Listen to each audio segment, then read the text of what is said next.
आइए हम वचन से सुनते हैं। आज का टॉपिक है आराधना आत्मा में चलने की एक बुलाहट। बहुत ही अद्भुत वचन है।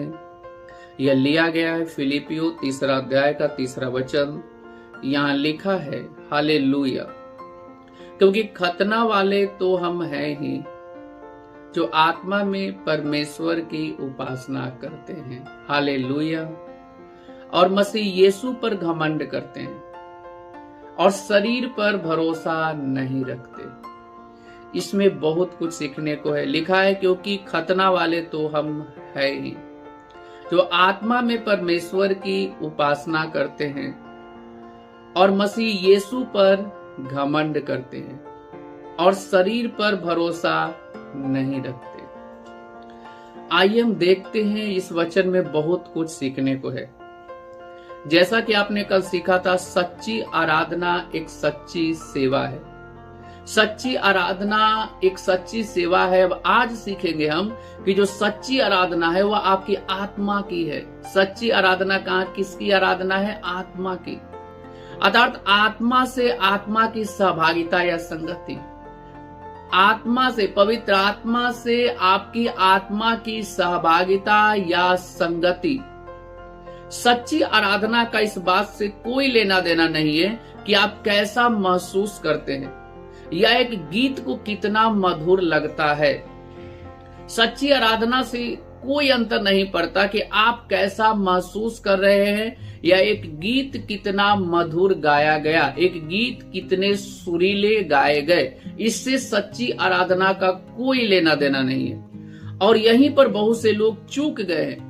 हो सकता है कि संपूर्ण सभा या आराधना का भाग कुछ मसीहों के द्वारा सच में अपनी आत्मा से परमेश्वर के प्रति उत्तर दिए बिना ही बीत जाए। आप शायद सच्ची आराधना करो, आप अपने हाथों को उठाओ, आप मधुर गीतों को गाओ, लेकिन आपकी आत्मा का जो उत्तर होना चाहिए वह परमेश्वर को ना मिले। क्योंकि आपने पढ़ा था, विश्वास क्या है? आपकी आत्मा का परमेश्वर वचन पर दिया गया प्रतिक्रिया। आपकी आत्मा परमेश्वर के वचन पर क्या प्रतिक्रिया करती है? आराधना के क्षणों में आपकी आत्मा परमेश्वर की उपस्थिति में क्या प्रतिक्रिया करती है? हालेलुया। इसका गाना गाने से कोई लेना देना नहीं, इसका मसीही गीत से कोई लेना देना नहीं है। आपकी आत्मा परमेश्वर की उपस्थिति में कैसी प्रतिक्रिया करती है, ये सच्ची आराधना का अर्थ है। क्योंकि यह आत्मा का एक भाग है, यह शरीर का भाग नहीं है। वे साथ साथ गा सकते हैं और आराधना की गीत में शामिल हो सकते हैं, लेकिन उनके दिमाग भ्रमित हैं और उनकी आत्मा जुड़ी हुई थी ही नहीं, जुड़ी हुई है ही नहीं। हालेलुया। तो एक मत होने दीजिए कि आप एक ऐसे आराधक हो जिसमें आपकी आत्मा परमेश्वर से जुड़ी हुई ना हो। ऐसा मत होने दीजिए। इससे बेहतर है आप 3 घंटे अन्य भाषा बोल लीजिए, उसके बाद आराधना कीजिए। ऐसा मत होने दीजिए कि आप आराधना कर रहे हो और आपका दिमाग जो है भ्रमित हो रहा हो, आपके दिमाग में बहुत सारी चीजें चल रहा हो। हालेलुया। ऐसा मत होने दीजिए। यह अलगाव होता है क्योंकि उन्होंने अपनी आत्मा से परमेश्वर को उत्तर देने के लिए अपनी आत्मा को अनुशासित करना नहीं सीखा। आज बहुत सारे लोग हैं जो अपने जीवन में रिजल्ट को नहीं पाते क्योंकि उन्होंने अपनी आत्मा को अनुशासित करना नहीं सीखा। उन्हें नहीं पता हमें अपनी आत्मा को कैसे अनुशासित करना है। जब मूसा परमेश्वर की उपस्थिति में गया तो परमेश्वर ने मूसा को वही सिखाया कि मूसा, क्या तू मेरी उपस्थिति के लिए सक्रिय है? क्या तू उस आत्मा के लिए, जो आत्मा से जुड़ने के लिए, क्या तू अपनी आत्मा में अनुशासित है? ये बहुत जरूरी है। तो वे क्या रहते हैं? वे अपने ध्यान को कहीं और लगाए रहते हैं आराधना के क्षणों में, जबकि आराधना आपकी आत्मा का परमेश्वर की आत्मा के साथ जुड़ाव है। जब आपकी आत्मा परमेश्वर की आत्मा के साथ जुड़ी ही नहीं, आपने आराधना की ही नहीं, या आराधना थी ही नहीं। हालेलुया। तो आत्मा को अनुशासित करना नहीं सीखा। उनके लिए, परमेश्वर के लिए गाना केवल गीतों को गाने या हमारे होठों से शब्दों को बोलने से बढ़कर है। हालेलुया। आराधना जो है गीतों को गाने या आप जिन शब्दों को बोल रहे हो उन शब्दों को बोलने से बढ़कर है। हालेलुया। यह आराधना में आपके हृदय और आत्मा को शामिल करने के विषय में है। हालेलुया। आराधना में आपके हृदय को और आपकी आत्मा को शामिल करने के विषय में है।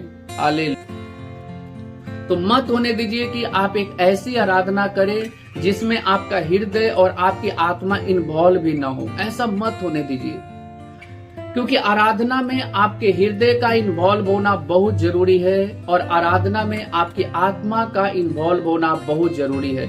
आराधना के क्षणों में पवित्र आत्मा के साथ आपकी आत्मा का जो इनकाउंटर है होना बहुत जरूरी है। उस उपस्थिति को से भरना बहुत जरूरी है। तो यह शब्दों या हमारे होठों के बोले गए शब्दों और गीतों को गाने से बढ़कर है। यह आराधना में आपके हृदय और आत्मा को शामिल करने के विषय में है। तो आज हम सीख रहे हैं आराधना आत्मा में चलने की एक बुलाहट। बहुत ही अच्छा टॉपिक है। यह आराधना में आपके हृदय और आत्मा को शामिल करने के विषय में है। समान रूप से शरीर में नाचना कभी भी सहायता नहीं करेगा, क्योंकि यह एक शरीर का काम है। सच्ची आराधना बाहरी संकेत से परे है। सच्ची जो आराधना है वह बाहर के किसी भी संकेत से परे है। इसमें आंतरिक व्यवहार और हमारे हृदय की मुद्रा शामिल है। आराधना में आपकी आत्मा परमेश्वर की उपस्थिति में क्या प्रतिक्रिया करती है और हमारे हृदय की मुद्रा शामिल है। आपका हृदय की कौन सी अवस्था है। हालेलुया। ध्यान दीजिए, लिखा है यहाँ पे एक वचन को हम देखेंगे, यूहन्ना 4 अध्याय का 23 से 24 वचन। बहुत ही अद्भुत वचन है। प्रभु यीशु ने कहा, परंतु वह समय आता है, वरन अब भी है, जिसमें सच्चे भक्त, वर्ड को ध्यान रखिएगा, प्रभु यीशु ने कहा वह समय आता है, वरन अब भी है, जिसमें सच्चे भक्त। सच्चे भक्त का अर्थ है जिनकी आत्मा हर समय परमेश्वर की उपस्थिति से जुड़ी हुई है और जिनका हृदय भी, जिनका मन भी परमेश्वर में लगा हुआ है। लिखा हुआ है, सच्चे भक्त पिता की आराधना आत्मा और सच्चाई में करेंगे। कैसे करेंगे? आत्मा में करेंगे और सच्चाई में करेंगे, क्योंकि पिता अपने लिए ऐसे ही आराधकों को ढूंढ रहा है। परमेश्वर आपको ढूंढ लेगा। यदि आपकी आत्मा परमेश्वर से जुड़ी हुई है, आपका हृदय जो है वो परमेश्वर से जुड़ा हुआ है, तो परमेश्वर आपको ढूंढ लेगा। लिखा है, क्योंकि पिता अपने लिए ऐसे ही आराधकों को ढूंढता है। आराधना का अर्थ ही आपकी आत्मा का परमेश्वर की आत्मा के साथ जुड़ाव, आपका हृदय का परमेश्वर की उपस्थिति में परमेश्वर की उपस्थिति के लिए खुल जाना। हालेलुया। तो लिखा है कि पिता ऐसे ही आराधकों को ढूंढ रहा है। परमेश्वर आपको ढूंढ रहा है। यह बहुत ही बड़ी बात है। परमेश्वर आत्मा है। परमेश्वर क्या है? आत्मा। और अवश्य है कि उसके आराधना करने वाले आत्मा और सच्चाई में परमेश्वर की आराधना करें। परमेश्वर एक आत्मा है और यदि आपकी आराधना आत्मा में नहीं हो रही, यदि आपकी आराधना सच्चाई में नहीं हो रही, तो आपको अपने आप को अनुशासित करने की आवश्यकता है। क्या आपने इसे सुना? इसलिए अपने हृदय की गहराई से परमेश्वर की सच्ची स्तुति, सराहना, धन्यवादिता देने के लिए सचेतन रूप से अपने हृदय को निर्देशित करो। यानी आराधना के क्षणों में आप क्या करते हो? ध्यान दीजिएगा, आप जब आराधना करते हैं परमेश्वर को, तो आप करते क्या है एग्जैक्टली? अपने हृदय की गहराई से परमेश्वर की सच्ची स्तुति, अपने हृदय की गहराई से, अपने दिमाग से नहीं। तो आराधना दिमाग का नहीं है, आराधना मुंह का नहीं है। आराधना में आपके हृदय का जुड़ा होना जरूरी है। आराधना में आपकी आत्मा का जुड़ा होना जरूरी है। आराधना में आपके हृदय का परमेश्वर के लिए पूरी रूप से खुलना जरूरी है। यानी कि आप एक सेल करते हो विश्व को, अपने अंदर से आप धरती को निकाल देते हो, पृथ्वी की सारी बातों को निकाल देते हो। आराधना के क्षणों में जाने से पहले आप खुद को खाली करते हो। हालेलुया। तो अपने हृदय की गहराई से परमेश्वर की सच्ची स्तुति है। तो ये आराधना कहां से आनी चाहिए? हृदय की गहराई से। और लिखा है कि परमेश्वर की सच्ची स्तुति है। आप जिन शब्दों को बोल रहे हो, उन शब्दों के लिए आप खुले हुए हो, उन शब्दों के लिए आप तैयार हो, उन शब्दों के द्वारा आप परमेश्वर की महिमा कर रहे हो। यानी आप ना केवल शब्दों को बोल रहे हो, आप उन शब्दों में आपकी उपस्थिति है। हालेलुया। तो परमेश्वर की लिखा है कि अपने हृदय की गहराई से परमेश्वर की सच्ची स्तुति, आराधना करते हैं, सराहना करना। इसमें आप परमेश्वर की क्या करते हो? सराहना करना, बड़ाई करना, परमेश्वर की महिमा देना। जब आप परमेश्वर की बड़ाई करते हो, आप परमेश्वर को मैग्नीफाई करते हो, और आप जब परमेश्वर को बड़ा बनाते हो अपनी आराधना में, तो आप देखोगे कि आपके जीवन में परमेश्वर हर चीजों को क्या करेगा? उत्तम कर देगा। हालेलुया। तो आप परमेश्वर को बड़ा बनाओ। सबसे पहले जरूरी है कि हम परमेश्वर को क्या करें? बड़ा बनाएं। हालेलुया।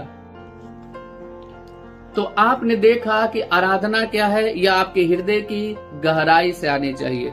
आराधना कहां से आनी चाहिए? हृदय की गहराई से, और यह परमेश्वर की सच्ची स्तुति है। आराधना परमेश्वर की सच्ची स्तुति है। आप उन शब्दों को ना केवल बोल रहे हो, बल्कि आप जान रहे हो कि वो कौन है, परमेश्वर कौन है और वो क्या है, और उसका आपके जीवन में आने से क्या बदलाव होता है। हालेलुया। सच्ची स्तुति, सराहना। आप परमेश्वर की सराहना कर रहे हो, उसकी बड़ाई कर रहे हो, उसे बड़ा बना रहे हो। हर चीजों से बड़ा बनाइए। आपके जीवन में जितनी भी चीजें हैं उससे परमेश्वर को बड़ा बना दीजिए। यदि आप जिस दिन परमेश्वर को अपने जीवन की सारी चीजों से बड़ा बना देंगे, उस दिन आप देखेंगे आपका जीवन, हालेलुया, एक महिमामय जीवन होगा। तो सराहना, धन्यवादिता देने के लिए सचेतन रूप से अपने हृदय को निर्देशित करो। और धन्यवादिता, आराधना में आप क्या करते हो? आप आराधना में परमेश्वर की सच्ची स्तुति करते हो, लेकिन ये कहां से आनी चाहिए? आपके हृदय की गहराई से। आप परमेश्वर की सराहना कर रहे हैं, आप परमेश्वर को धन्यवादिता। दाऊद जो था, धन्यवादिता के साथ परमेश्वर के सामने उपस्थित होता था। तो आराधना में रोते हुए नहीं कि प्रभु मुझे ये दे दो, ये दे दो, नहीं, वहां पे कुछ मांगना नहीं है। आप आराधना में बल्कि एक हालेलुया, आप जो है आराधना में एक आभार हृदय लेकर के आते हो कि प्रभु आपने मुझे बहुत दिया है, मेरे पास बहुत है। एक आभार का हृदय। आराधना करने वाला एक सच्चा आराधक, एक सच्चा आभारी होता है। तो आप आभार को लेकर के, आभार को व्यक्त करते हो आराधना में। यहाँ लिखा है धन्यवादिता के साथ आपको आना है। दाऊद जो है परमेश्वर के सामने आता था तो वह अपने जीवन की कमियों को लेकर नहीं आता था, वह धन्यवादिता के साथ आता था। तो आपको आराधना के क्षणों में धन्यवादिता से भरा होना है।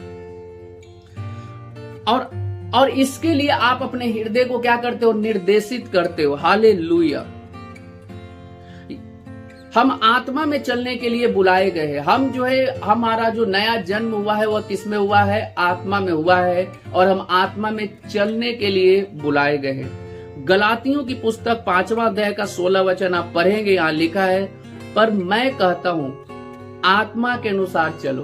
पर मैं कहता हूं आत्मा के अनुसार चलो, तो तुम शरीर की लालसा किसी रीति से पूरी ना करोगे। जब आप आत्मा में चलेंगे, शरीर की लालसा आपके ऊपर प्रभावी नहीं हो पाएगी।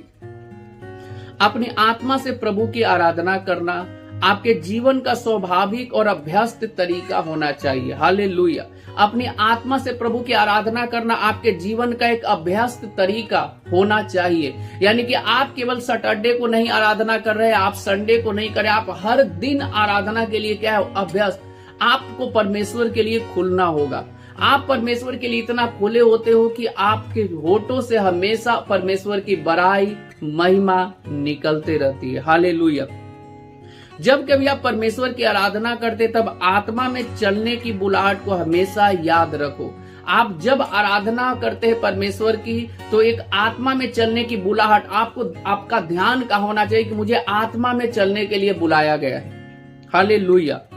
इस माइंडसेट से आपको आराधना करना है कि मुझे आत्मा में चलने के लिए बुलाया गया है। यह आराधना को सतही अभ्यास से दूर रखता है। इसके बजाय यह आपके लिए परमेश्वर की भलाई, आशीषों, दयालुता और सत्यनिष्ठा की पहचान और सराहना बन जाता है। हालेलुया। आप इसमें परमेश्वर की भलाई को देखेंगे, आप परमेश्वर की आशीष को, दयालुता को देखेंगे और पहचानेंगे भी, और सत्यनिष्ठा की पहचान और सराहना बन जाता है। यह उसके चरित्र, प्रेम और अनुग्रह की धन्यवादिता की घोषणा है। आराधना क्या है? परमेश्वर के चरित्र की घोषणा। आराधना क्या है? परमेश्वर के प्रेम की घोषणा। आराधना क्या है? परमेश्वर के अनुग्रह की घोषणा। आराधना क्या है? परमेश्वर की धन्यवादिता की घोषणा। तो यदि आपके अंदर होगा तभी आपके बाहर आएगा। हालेलुया। तो आइए हम प्रार्थना करें। प्यारे पिता, आत्मा में और सच्चाई में आपकी आराधना करने की सुविधा के लिए आपका धन्यवाद। मेरी आराधना आपके लिए मेरे प्रेम, आभार और सम्मान की एक गहरी अभिव्यक्ति है। मेरे हृदय आपकी महानता और आपके प्रेम और वफादारी और सर्वदा बने रहने वाले अनुग्रह के लिए आपके प्रति यथार्थ सराहना और स्तुति से भरा है। यीशु के नाम में आमीन।